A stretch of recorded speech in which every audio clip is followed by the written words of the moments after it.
But it is a wonderful day. This is the Feast of Trumpets. It's a time that is a solemn time in many ways. We'll get into that more when we get into the sermon. But it's also a time of rejoicing. It's a time where we can appreciate the fact that Jesus Christ is going to return. He's going to establish his kingdom. And we are very, very excited about that opportunity. Today is a day that we typically give an offering.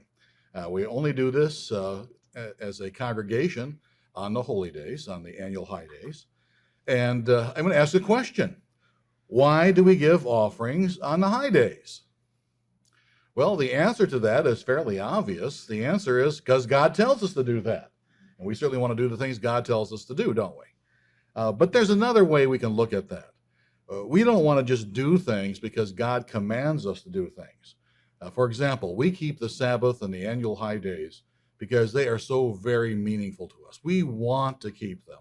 Yes, we are commanded to keep them, but we want to keep them. We love to keep them. We look forward to keeping the weekly Sabbath and the annual holy days. But there's another answer here, and the other answer is we give offerings. You and I give offerings. It's one of the ways you and I can join in doing the work of God. You may not be a man or a minister or an elder or somebody who speaks at the feast or anything like that, but each and every one of us has an opportunity to be able to be a part of a worldwide work that's proclaiming the truth of God, a worldwide work that is warning the world about what is going to be happening, and it seems like the not too distant future, to warn the world about what's going to be happening as we get to the end of the age. So as Christians, we are commanded to do a number of things. And I want to discuss that before we take up our offering today. As Christians, we are commanded to watch. Let's turn over to 1 Thessalonians chapter 5. 1 Thessalonians chapter 5. And see what the Apostle Paul has to say here. 1 Thessalonians chapter 5. We're going to read the first 6 verses. 1 Thessalonians 5, verse 1. But concerning the times and the seasons, brethren, you have no need that I should write to you. Paul had discussed with them prophetic issues, how things were going to take place toward the end of the age. Of course, when he wrote this book, he felt that maybe they were at the end of the age. This was a small church in Thessalonica. They thought Christ was going to come back in their day. People had died. People are wondering now, okay, what's going to happen to the people who've died? We thought Christ was going to come on our time. And so that's one of the reasons why we have 1 Thessalonians chapter 4, where the Apostle Paul talks about the resurrection. So people would appreciate that. So Paul had warned the people about the end of the age, verse 1. Verse 2, for you yourselves know perfectly that the day of the Lord so comes as a thief in the night. And today, we're going to be talking about the day of the Lord. The day of the Lord. The day of the Lord is 1 year. Now, the Great Tribulation lasts for 3.5 years. We'll talk about that later on in the sermon. That last year of that 3.5 year period is the day of the Lord, 1 year. The Great Tribulation is Satan's wrath upon mankind. The day of the Lord is God's wrath upon mankind. Verse 3. So when they say peace and safety, then sudden destruction comes upon them as labor pains upon a pregnant woman. So there'll be people at the end of the age who will say, they're going to be okay. They're going to be better. But that's not the truth. The truth is things are going to get worse. And here it says, sudden destruction comes upon them. They weren't prepared for it. They weren't listening to the warning message that we were proclaiming. It says, sudden destruction comes upon them as labor pains upon a pregnant woman, and they shall not escape. Child labor is unpredictable. I've had a couple of kids. My wife had a couple of kids. My first wife had a couple of kids. And in both cases, when we thought it was time to rush to the hospital, we rushed to the hospital only to find out, like with my first child, my son, he came many hours later, I think almost a full day later. Lois was in labor for, I think, 21 hours, 22 hours, hard labor. And then she had to have an emergency C-section. Danielle was about the same sort of thing. And, she finally was born, I think, 20 hours later. But again, it's unpredictable. And just like the end of the age, we have understanding as to things that are going to happen. But you and I don't know calendar days as exactly when those things are going to take place. Verse 4, but you, brethren, are not in darkness, so this day should overtake you as a thief. How does a thief come? The thief comes when you don't expect the thief to come.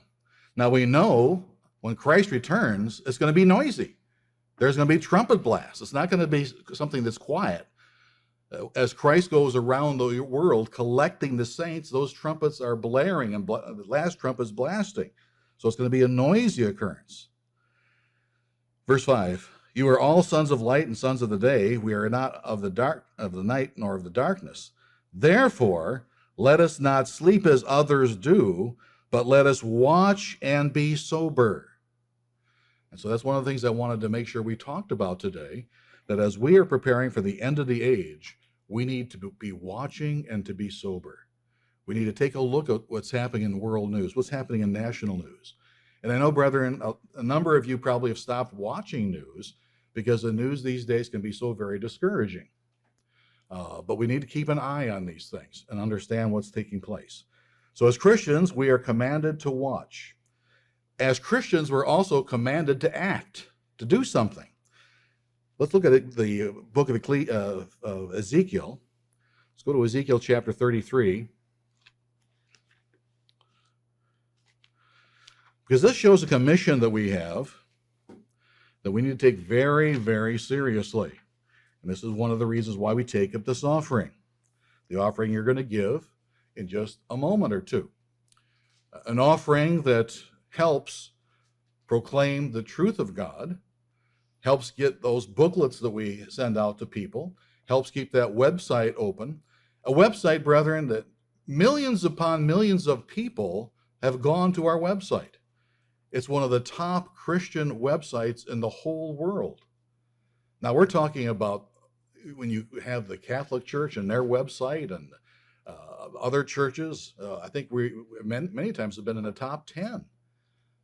And we're just, Gideon with a little work. And yet we've got millions upon millions of people who go to our website. They get information about history. They get information about prophecy.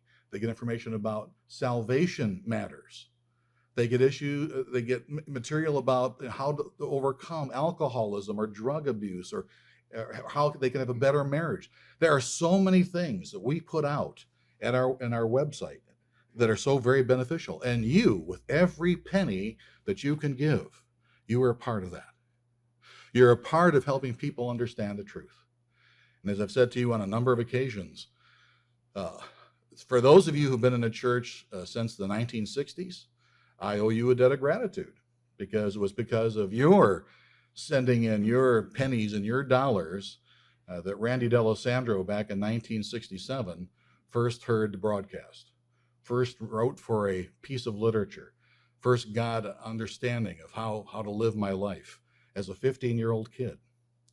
And that only took place because there was a broadcast, a radio broadcast that was taking place, Garner Ted Armstrong, because there was literature that was available, and that was all made possible by the tithes and offerings that you were able to give.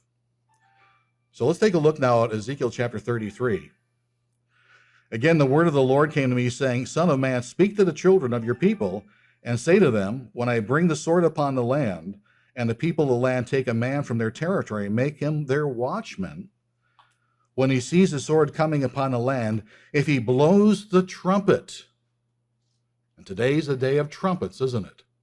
Trumpets was a sign of war, an alarm of war in ancient Israel. When he sees the sword coming upon the land, if he blows the trumpet and warns the people, then whoever hears the sound of the trumpet and does not take warning, if the sword comes and takes him away, his blood shall be on his own head. So our job is to be that warning trumpet, to let the people know what's coming. If the people don't listen, if they don't heed, then it's on their head. Verse 5. He heard the sound of the trumpet, but did not take warning. His blood shall be upon himself. But he who takes warning will save his life. Brethren, we used to have a large book years ago that we published for the ministry. But basically what that book was, it was a compilation of people whose prayers had been heard and answered as a result of getting our literature, maybe sermons they heard in services and so forth. And it was, about so thick. It was really a tremendous thing. I many times I used to use that in giving messages. When people heard the trumpet. And not everybody who hears the trumpet comes to our services. We've got a number of people, donors, co-workers, who believe in this work. We've actually got more donors and co-workers, I believe, now than we've got members who attend. And those people are listening to the trumpet blast that we are giving as we warn the world. Verse 6, but if the watchman sees the sword coming and does not blow the trumpet, and the people are not warned, and the sword comes and takes any person from among them, he is taken away in his iniquity, but his blood I will require at the watchman's hand.